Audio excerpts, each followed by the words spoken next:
Hello, I'm Jacob Schmit. This is our final project. We have got number one, the unwise motorist problem. I'm Jacob. I'm Noah. I'm Evan. So basically the premises of this problem is we have an unwise motorist traveling with a constant speed of 23 meters a second. Train is approaching the crossing at 85 miles an hour. The horn sound is at 600 hertz.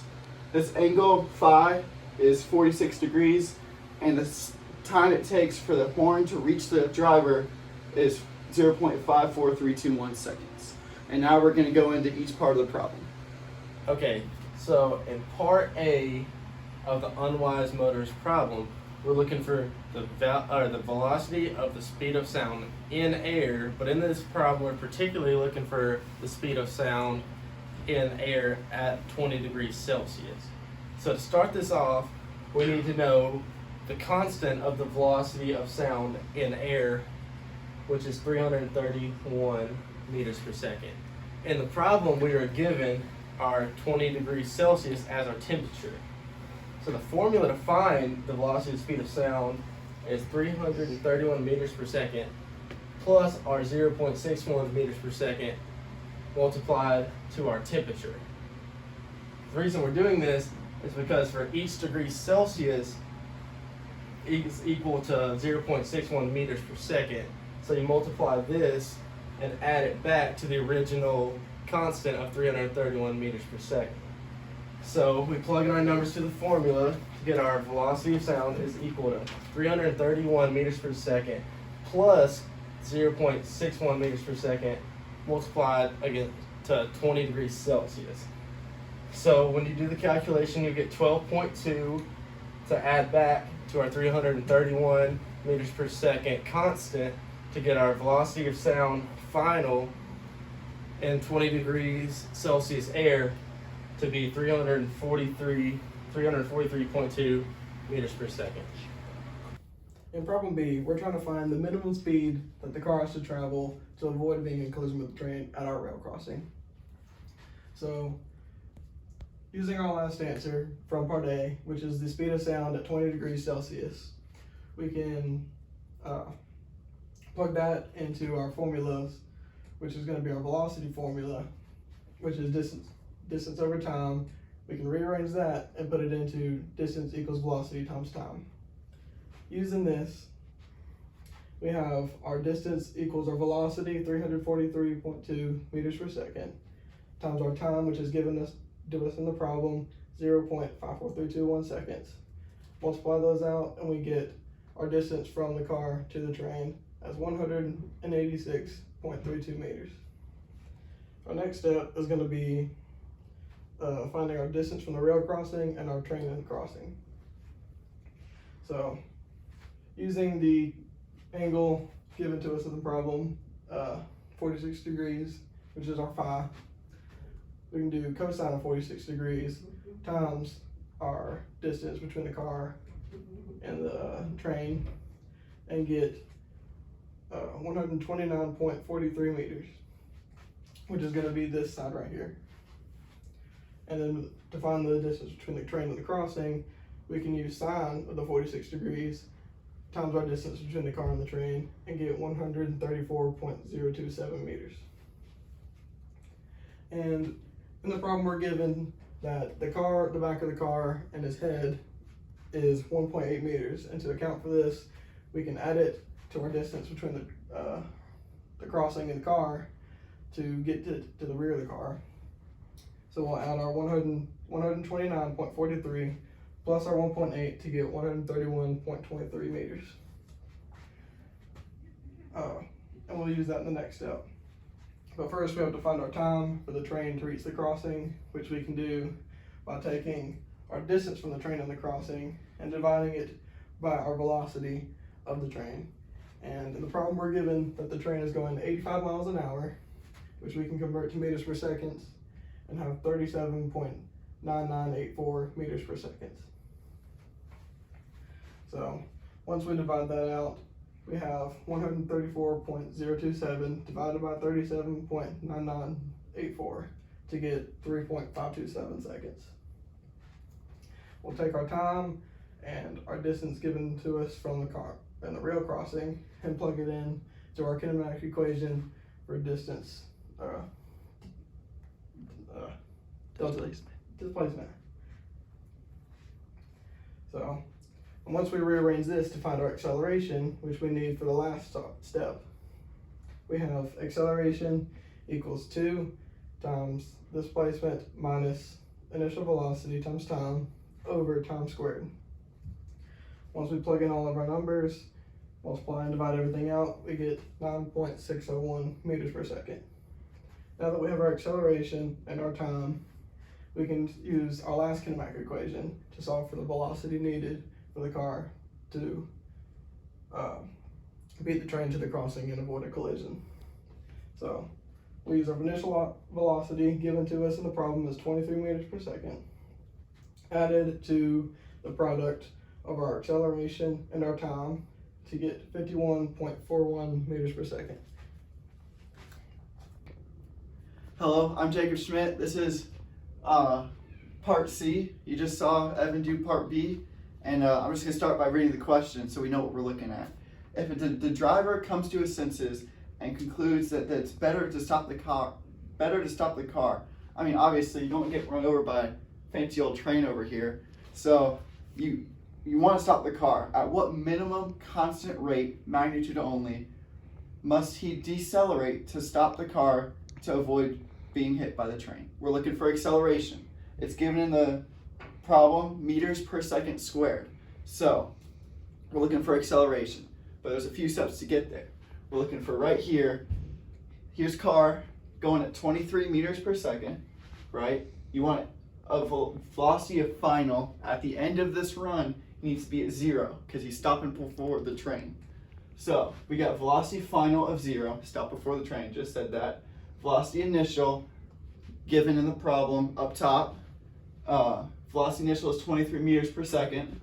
And to get there, there's a few steps. So we got basic trigonometry, SOHCAHTOA. Not sure if you've heard of that, probably have if you're in physics. So we got phi, which is this angle right here, which is that 46 degrees. And so here we go. So we got BC right here. I believe Evan in part B you just saw denotes it differently. I like my basic BCA, that sort of thing. So we got AC distance here, BC distance here. So we're looking for this distance, the amount of room it takes for him to decelerate, right? So we got BC. To get there, it's a few steps. Cosine, adjacent over hypotenuse. We're looking for adjacent over this hypotenuse. This AC we're going to get by deriving the velocity function, distance over time, and we're going to move it to distance equals velocity times time. Evan just did that in part B, you just saw. So here we go. We got AC, speed, time. We're looking for that distance. That's just right here. Velocity, time, okay? Cosine of 46. Cosine, adjacent over hypotenuse, 46, okay? So then we got the 343. Noah touched on that in part A with the degrees Celsius, all that. So we got that from part A. This is given in the problem right here for the sound to travel, 0.5 seconds. So then do a little bit of math. Got 186 times cosine 46, and we get the 129, okay? So now we're looking at this kinematic equation, and we get velocity final squared equals velocity initial squared plus 2 times acceleration times displacement. So rearranging, we're looking for acceleration. It's what it was looking for in the problem. The acceleration magnitude for the car to stop. So we got solve for acceleration, and we got velocity final. Touched on earlier, got to be stopped before you get hit by the train. 0 meters per second, 0, plugged in there. 23, given in the problem, plugged in there. 2 times this number right here, minus 1. That 1 is the distance from his head to the front of the car, is 1 meter. So we're subtracting that from this distance right here, right? So his head's here. This you're subtracting this off of for the because the front of your car might get hit, but you don't want it to. So you gotta take that into account. And so once we work all that out, 129 minus 1 for the distance gets you a negative 2.05. The question is asking for what rate must he decelerate, right? Acceleration when it's slowing, negative. But the question is asking rate of deceleration. So it has to be positive. It's a little bit iffy on the negatives there. So 2.05, a bunch of decimals, and you end up with a positive 2.05 because the question is asking for a rate of deceleration. And there's meters per second squared. And that's part C. Thank you. All right, I'm Jacob, back again for part D, and I'm starting off by reading the question. Assuming the driver managed to stop right in time, so we're looking at assuming that he did that velocity that I had earlier, was that 2.05, that when I just talked about. So assuming that he managed to stop in time to avoid the collision, what's the frequency with which he hears the horn of the train as it moves away? So we're looking at the train over in this range now. Like as the train's going away, what's the frequency of the horn? So we're gonna use this equation called the Doppler effect, right? So this is the F of the observer, frequency of the observer. It's what you hear, okay? So that's what is the driver actually hearing. So we get V plus V naught, which is the velocity of the observer, and then the sound, which is from part A, Noah's thing, which is this 343.2. So this is what you start with Doppler equation. This is us applying it to this. So Vs is the velocity of sound, part A, 343.2 meters per second.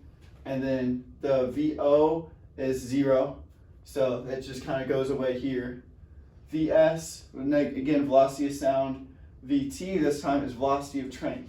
That's at 85 miles an hour given in the equation.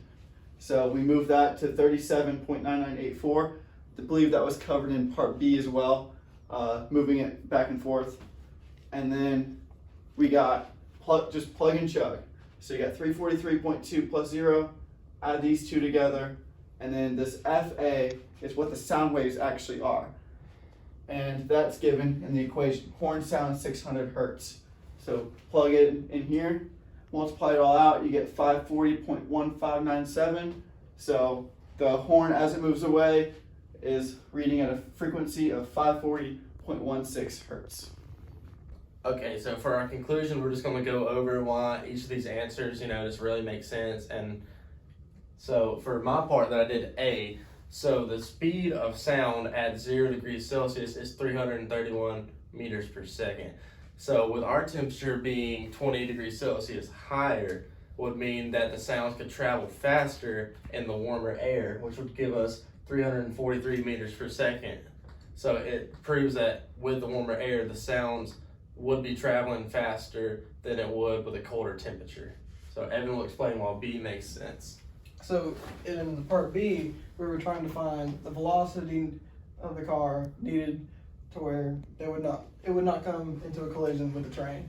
So using our simple trig with SOHCAHTOA, like Schmit explained, we had the 343 times the time given, which was the 0.54321 seconds, to get the 1.8627, I believe, which was this our hypotenuse right here. Using our sine and cosine, we could find the distance between the crossings in the train and the crossings in the car.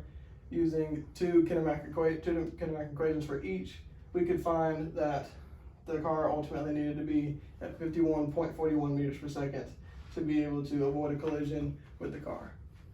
So for my part, we were talking about the rate of deceleration for the car to get stopped in time so it doesn't get nailed by the train.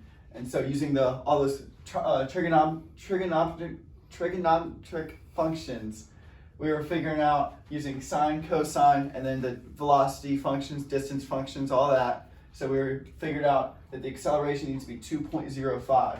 So that car is, of course, traveling at 23 meters per second up and needs to decelerate 2 meters per second roughly to get stopped in time to not get hit by the train. And part D, I also explained, so when the train is coming here, think of the horn as coming towards you, right? Higher frequency, okay? The higher frequency, the higher pitch it is. So the pitch is higher because you're facing it, right? So as the train is over here somewhere, past the tracks, the car got stopped in time, driver's safe. So car got stopped in time, the frequency would be lower due to the Doppler equation we had talked about. So train's over here, horn is now facing this way, and the hertz frequency is now lower because the train's facing away. And this is the unwise motorist problem. Thank you for watching.